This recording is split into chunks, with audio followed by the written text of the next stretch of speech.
नाज़रीन, मैं हूं आपका मेज़बान आरजे गुरचरण और आप मुझे देख रहे हैं रेडियो पीर पंचाल 90.4 एफएम के डिजिटल हैंडल्स से।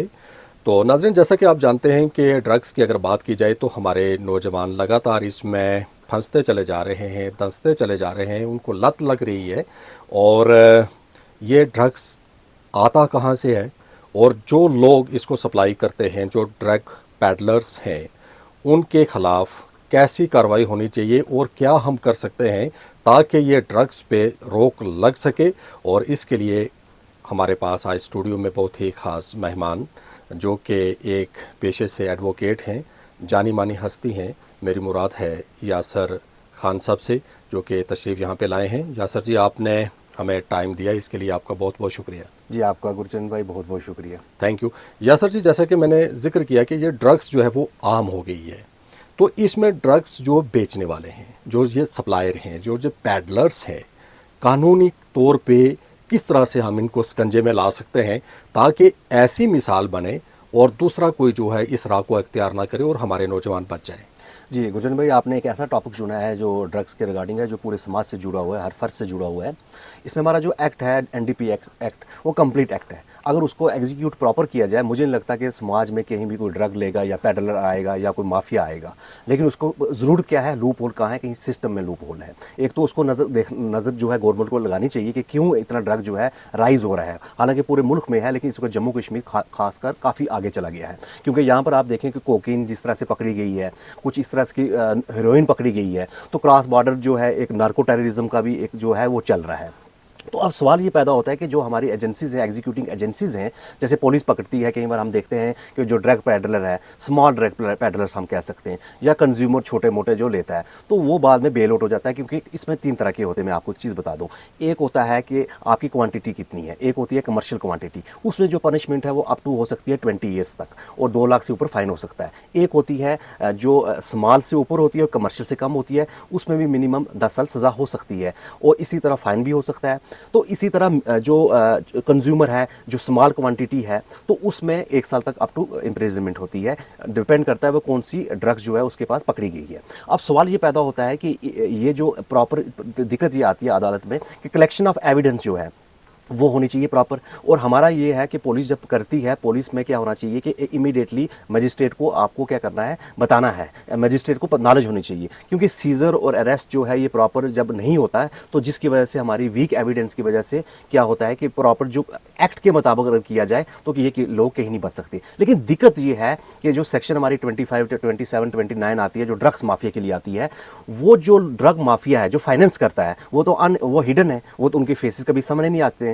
और जो लोग ऑपरेट करते हैं बड़े पैमाने पर, क्योंकि ये इससे ऑर्गेनाइज क्राइम, तो वो जो लोग ऑपरेट करते हैं वो भी अनटच हैं। पकड़ा कौन जाता है, जो स्मॉल पेडलर है या छोटा सारा जो कंज्यूमर है।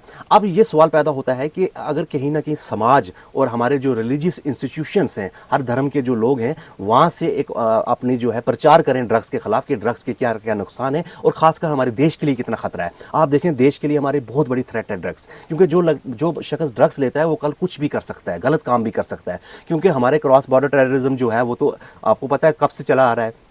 तो इस वक्त जो ड्रग्स जो है, जो इस सिस्टम को खत्म, अगर इकोसिस्टम को खत्म करना है, जैसे हमारी गवर्नमेंट कहती है कि हमने टेररिज्म के इकोसिस्टम को खत्म करना है, तो मुझे लगता है सेंट्रल गवर्नमेंट को पर्टिकुलर फोकस करना चाहिए, एक पर्टिकुलर विंग बनाना चाहिए, एक अलग से विंग बनाकर जो पर्टिकुलर जो डील किसको करे, ड्रग्स के रिगार्डिंग जो केसेज हैं। क्योंकि यहाँ पर तो कोई कल्टिवेशन हो नहीं रही है रजौरी पूंछ में या कश्मीर के किसी पोर्शन में हो रही हो, हमें तो पता नहीं है, लेकिन यहाँ पर तो एटलीस्ट कोई कल्टिवेशन नहीं है। तो अगर ये किसी के मतलब मैं आप ये कहना चाहूँगा कि किसी के गाड़ी में पकड़ा जाए या किसी के घर से पकड़ा जाए, कोई कंज्यूम कर रहा है या कुछ बेच रहा है, कानूनी कार्रवाई सख्त होती है। लेकिन ज़रूरत किस बात की है, ज़रूरत इस बात की है कि जो एग्जीक्यूटिंग एजेंसीज है उनकी ट्रेनिंग प्रॉपर होनी चाहिए और पर्टिकुलर ऑफिसर ट्रेन होने चाहिए। जो आप देखें जो फाइनेंस करते हैं ड्रग्स के लिए, आज उनके आप देखें कि किसके पास कितना गोल्ड है, रियल एस्टेट में कौन इन्वेस्ट कर रहा है। हमें क्या पता दुश्मन देश जो है, कहाँ कहाँ के दुश्मन देश जो है हमारे मुल्क में कहाँ कहाँ हमारे नौजवानों को खोखला बना रहे हैं। क्योंकि नौजवान नस्ल जो है आने वाली फ्यूचर है इस देश की, अगर उनको खोखला बना दिया गया तो देश कमजोर होता है। तो हम मुझे लग रहा है जम्मू कश्मीर में जो टेररिज्म की अगर जड़ को एलिमिनेट करना है तो सबसे पहले गवर्नमेंट को चाहिए कि इस ड्रग्स को एलिमिनेट करें, ऑटोमेटिकली टेररिज्म खत्म हो जाएगा। यासर जी, अब ये तो बात हुई ड्रग पैडलर्स की, हमने बात की, और वो नौजवान जो इसकी लत जिनको लग चुकी है ड्रग्स की, तो उनको अगर वापस से राइट ट्रैक पे लेके आने के लिए क्या इकदाम किए जा सकते हैं? देखिए, इसमें एनडीपीएस की एक्ट की एक सेक्शन है 64A आती है। उसमें ये है कि कोई वॉलंटरली आता है, वो कहता है मैं ड्रग कंज्यूम करता था या कुछ भी करता था, उसके खिलाफ में भी इम्यूनिटी हो सकती है, लीगल कोई कार्रवाई नहीं होगी, तो रिहेबिलेट थ्रू गवर्नमेंट भी हो सकता है। तो उसका ये चाहिए, उसके पेरेंट्स को खास पर ये चाहिए कि हमें यहाँ पर काउंसलर चाहिए, साइक्ट्रिस्ट चाहिए, क्योंकि साइक्ट्रिस्ट जो है कुछ मेडिसिन देगा उसको छोड़ने के लिए, और जो काउंसलर है साइकोलॉजिकल क्लिनिकल जो है वो डील करेगा कि कैसे आपने आपको बिजी करना है, एंगेज करना है एक्टिविटीज़ में। और मुझे लगता है कि जो बच्चे इसमें गलत एक्टिविटीज़ में इन्वॉल्व हो गए, मुझे लगता है पेरेंट्स को सख्त रवैया उनसे नहीं अपनाना चाहिए। रिश्तेदारों को जो रिलेटिव्स हैं, फ्रेंड्स हैं, उनको उनकी मदद करनी चाहिए, उनको इस लत से निकालना चाहिए। तो उनको इस वक्त जो बुरा वक्त उनका चल रहा है, हम कह सकते हैं बुरा वक्त है, किसी न किसी बहाने उनको लत लग गई है, तो कोई इतना मुश्किल काम नहीं है, ये यहाँ से निकल सकते हैं। लेकिन उसमें यह है कि सोसाइटी जो है उनको कम से कम उस नज़र से देखे कि हम इनकी हेल्प करेंगे, असिस्ट करेंगे, जहाँ पर हमारी ज़रूरत पड़ेगी। उनको मतलब वो एक स्टिग्मा नहीं होना चाहिए, क्योंकि आजकल मैंने देखा है खासकर हमारी सोसाइटी में क्या होता है, एक स्टिग्मा होता है। पेरेंट्स जो हैं बच्चों को डांटते हैं, प्रेशर करते हैं कि ये तू चीज़ क्यों ले रहा है या उसके साथ क्यों जा रहा है, बजाय इसके कि अगर वो खुद डील नहीं कर सकते, क्योंकि चाइल्ड साइकोलॉजी अगर आप देखेंगे या अडल्ट साइकोलॉजी अगर हम खुद डील नहीं कर सकते तो उसके लिए प्रोफेशनल लोग मौजूद हैं। आजकल ऑनलाइन भी कर सकते हैं, कहीं जाने की ज़रूरत नहीं है, आप काउंसलिंग करवा दीजिए और बंदा बिल्कुल ठीक हो जाएगा। लेकिन एक चीज़ मैं आपसे कहना चाहूँगा कि जो इस ड्रग जो छोटे पैडलर होते हैं या जो कंज्यूमर होते हैं, ये तो बच्चे होते हैं, इनको टारगेट किया जाता है। जब कोई इसमें इन्वॉल्व हो जाता है, आपने अक्सर सुना होगा कि एक बच्चा था, उसने छोड़ दिया, अचानक से 2 महीने के बाद बाइक लेके गया, उसकी डेथ होगी। लेकिन मैं आपको गारंटी देता हूँ, अगर ऐसे केसेस की इन्वेस्टिगेशन की जाए, ड्रग माफिया इतना स्ट्रांग होता है, पीछे से ऑर्गेनाइज्ड क्राइम है, वो उस ग्रुप से जब निकलना चाहता है ना, तो उसको कहीं ना कहीं वो सुसाइड करा दिया जाता है, उसकी डेथ हो जाती है ओवरडोज करके कि लास्ट टाइम ले लो, अब इसके बाद हम आपको तंग नहीं करेंगे, क्योंकि उनको डर ये होता है कि ये हमारे राज जानता है और हमारे राज ये सबको बता ना दे। जी जी जी जी।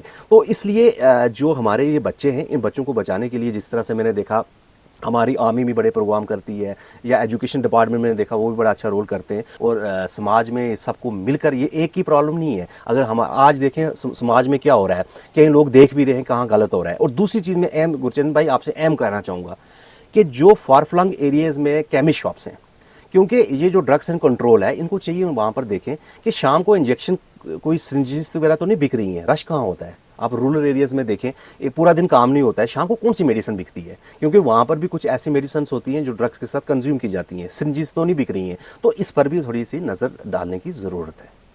जी, तो नाज़रीन, हम उम्मीद करते हैं कि यासर साहब ने जिस तरह से पूरे खुल के एक बात कही है कि कहीं ना कहीं हमारी भी जिम्मेदारी बनती है कि हम भी अपने बच्चों पर नज़र रखें, उनकी सोसाइटी किन लोगों से है, किन लोगों से उनका बैठना उठना है और कहाँ वो जाते हैं, कब वो घर आते हैं। तो ऐसा मुश्किल नहीं है, नामुमकिन नहीं है कि हम समाज से इस बिद्दत को ख़त्म करने में ज़रूर कामयाब होंगे। यासर जी, एक बार फिर से आपका बहुत बहुत शुक्रिया। Thank you.